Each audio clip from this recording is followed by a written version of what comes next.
Just wanted to welcome everybody back. We're going to talk a little bit about what it means to be persecuted. A lot of people don't think that they're persecuted, but they are. And we go through things right now that will try your soul. It will try your soul. And we need to remember that we didn't necessarily choose God. God chose us. You know, when Christ said, you haven't chosen me, I've chosen you. And a lot of people think, well, they found God or they find God. Well, that's all good and well. But technically speaking, God finds them. They answer the call.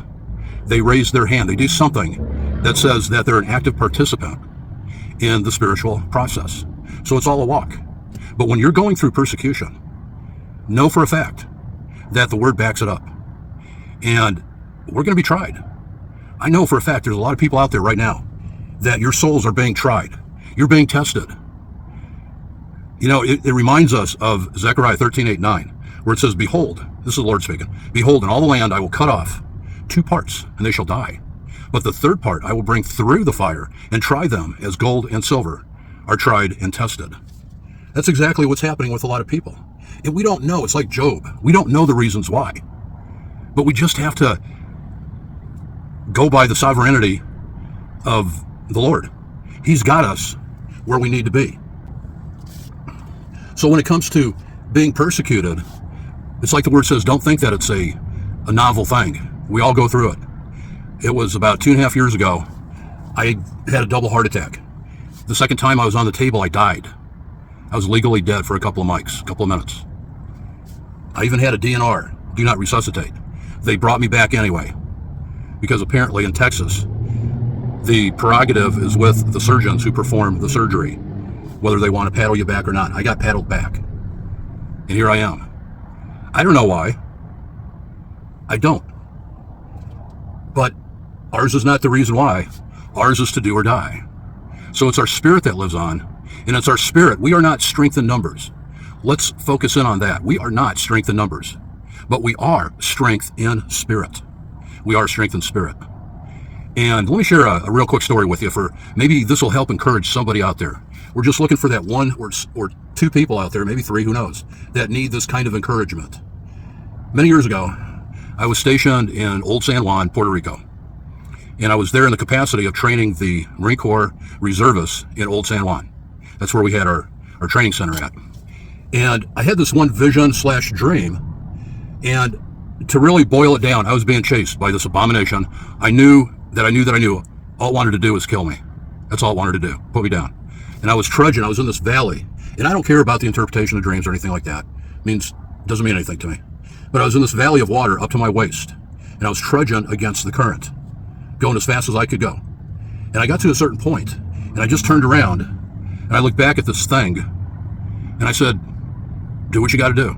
Just do it. Do what you got to do. And it fired these 3 volleys. The only way I can explain it, they were volleys of like flaming arrows or something along those lines. And I was up to my waist in this water, and I just kind of in slow motion dodged them, all 3 of them. And then right then, I looked around, going frontwards, and I saw this staircase open. It was like instinct. I knew to go up that stairwell. I get to the top. To make a long story short, I knew instinctively to open that door up.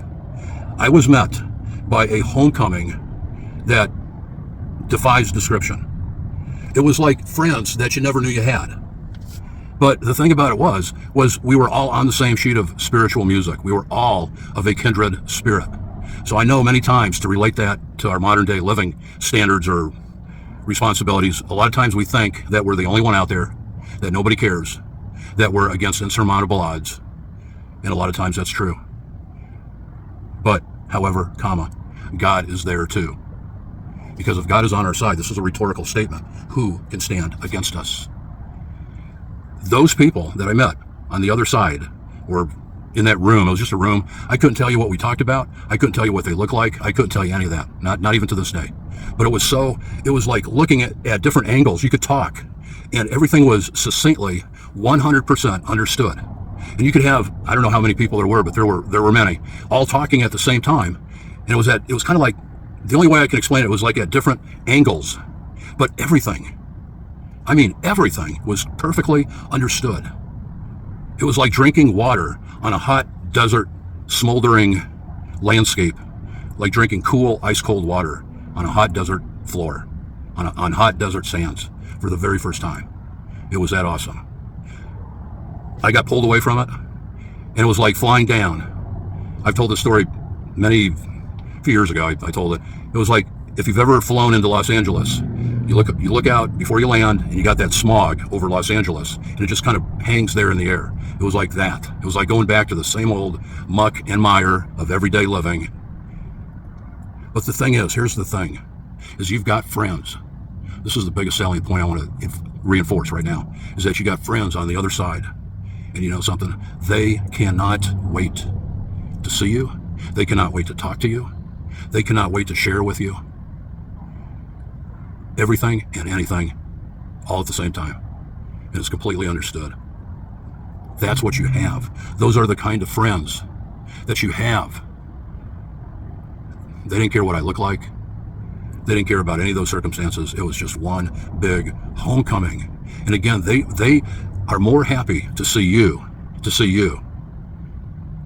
than anybody else in the world when that happens. And it will happen. You're a believer. You're being dragged or drugged through the muck and the mire and all the going through the testing and the refining period as gold and silver. But the Lord will bring you through, just like he says about the gold and the silver in Zechariah 13:8-9. I love you guys. We'll talk soon.